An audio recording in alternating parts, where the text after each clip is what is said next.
Shalom bien-aimés, nous allons parler sur la chronologie des événements eschatologiques.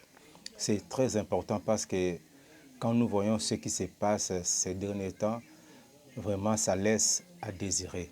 Regardez ce qui s'est passé au Ghana où un prophète a convié les gens à entrer dans son bateau qu'il a fabriqué, soit disant que le 25 décembre de cette année, il y aurait la fin du monde, les déluges. Dieu va tuer le monde par les déluges, sans même se rendre compte que Dieu a déjà parlé sur le monde post-diluvien. Il a dit qu'il ne tuerait pas, qu'il ne tuerait plus le monde par les déluges. Et lui, je crois qu'il a défié Dieu, parce que Dieu ne peut jamais se dédire, ne peut pas se résigner. Ce qu'il a annoncé par les Écritures, il tient à cela pour les réaliser. Il y a beaucoup d'événements qui se passent actuellement. Il n'y a pas longtemps, au Kenya, un prophète est apparu là-bas. Il a invité ses disciples à se retirer dans la forêt pour prier, pour jeûner jusqu'à la mort, soit disant que Christ va revenir un moment à l'autre. Et beaucoup sont morts là-bas. On a découvert des fosses communes. C'était vraiment horrible. Tout ça parce que les gens ne veulent plus consulter les Écritures, les écrits des prophètes. Il y a des signes précurseurs que Dieu a établis avant la fin du monde. Les disciples de Jésus lui ont posé cette question. Dis-nous, quel sera le signe de ton avènement et de la fin du monde? Jésus n'est pas resté muet. Il n'est pas resté muet, il a parlé à ce sujet. Il y a des signes précurseurs. Mais pour comprendre les signes, tout est contenu dans les 70 semaines de Daniel. En tout cas, je vais y revenir avec force et détail. Mais d'une manière succincte, voici ce que je peux dire là-dessus. Quand vous prenez Daniel chapitre 9, verset 24, verset 26, verset 27, vous voyez que Dieu, dans les plans prophétiques de Dieu, dans les choses eschatologiques, Dieu a prévu 70 semaines pour ramener la justice éternelle, pour oindre les saints des saints, pour sceller la vision et les prophètes, pour que tout s'accomplisse, pour expier les péchés, les transgressions. Tout ça, c'est dans les 70 semaines. Vous comprenez ça? C'est alors que Dieu va ramener la justice éternelle, c'est-à-dire les milléniums. C'est les règnes millénaires, c'est les règnes de la justice éternelle.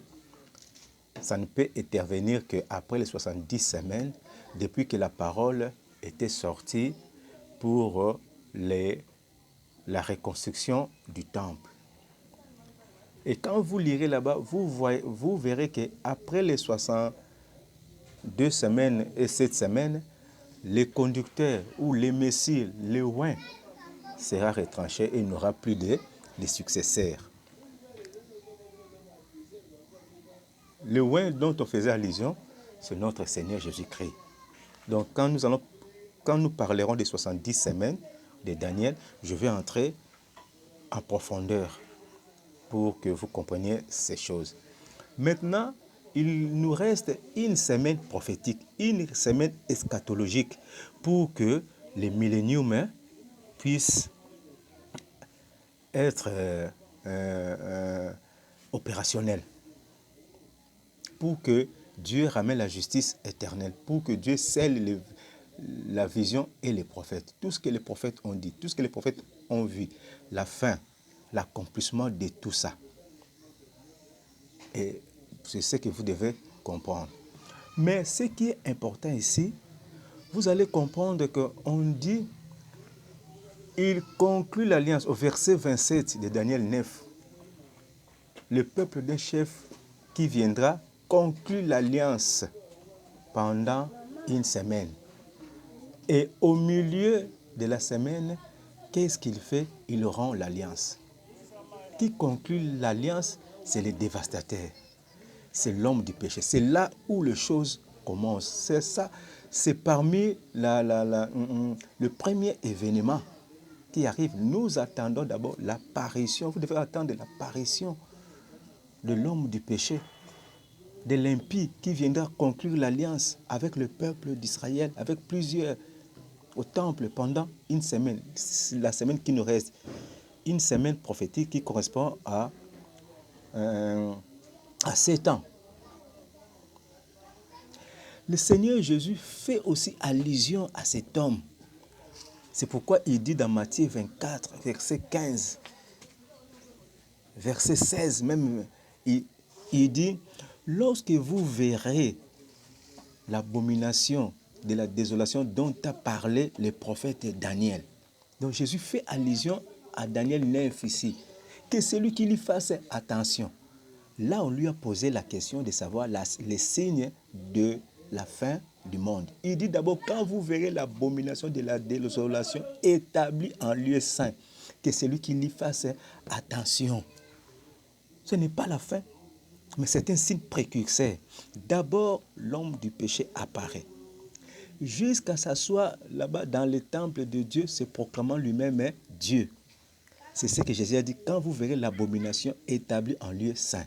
Rappelez-vous que dans le temple, dans le lieu saint, c'est les Lévites, les sacrificateurs ont accès. Mais lui va entrer dans le temple de Dieu. Mais actuellement, le temple de Dieu dont on parle ici n'est pas encore reconstruit. Mais lui devait conclure l'alliance jusqu'à entrer dans le temple. Cela suppose que l'un des signes précurseurs, c'est la reconstruction du temple. Si un prophète apparaît, vous dit que la fin sera demain ou après-demain, posez-lui la question, est-ce que le temple de Jérusalem est déjà reconstruit? Vous devez voir d'abord le temple. Parce que le temple prépare l'abomination de la désolation. C'est que Jésus a parlé. Et Paul aussi a parlé de la même personne. C'est une même prophétie. En 2 Thessaloniciens, chapitre 2, verset 1, verset 4,89, vous verrez encore le même monsieur. Il dit, pour ce qui concerne l'avènement et notre réunion avec Christ. Donc la réunion, c'est quoi? C'est le tribunal de Christ qui sera là-bas. Nous serons en réunion avec Christ. Or, pour qu'il y ait cette réunion, il faut d'abord qu'il y ait l'enlèvement.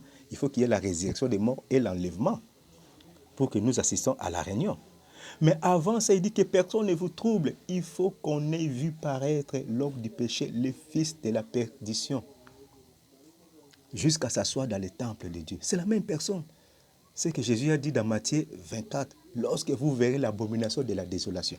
Donc, en un mot, pour chuter, le premier signe précurseur des événements eschatologiques, il faut que le temple de Jérusalem soit reconstruit.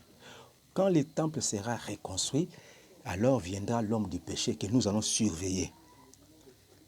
Quand il conclura l'alliance avec le peuple d'Israël pour une semaine, donc 7 ans, mais au milieu de la semaine, il va rompre l'alliance, il va s'asseoir dans le temple de Dieu. C'est ce que Jésus appelle quoi?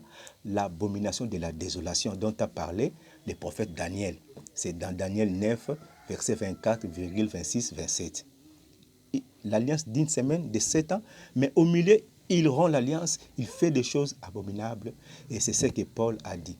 Attendons le temple, la reconstruction et attendons l'apparition de l'homme du péché. Que personne ne vous séduise d'aucune manière. Que même, je parie, même en 2026, il n'y aura pas d'enlèvement, il n'y aura pas de résurrection. Ce n'est pas encore la fin. Moi, j'attends d'abord la reconstruction du temple et l'apparition de l'homme du péché pour parler d'autres choses. Que Dieu vous bénisse. Nous allons continuer en profondeur à la prochaine. Ciao.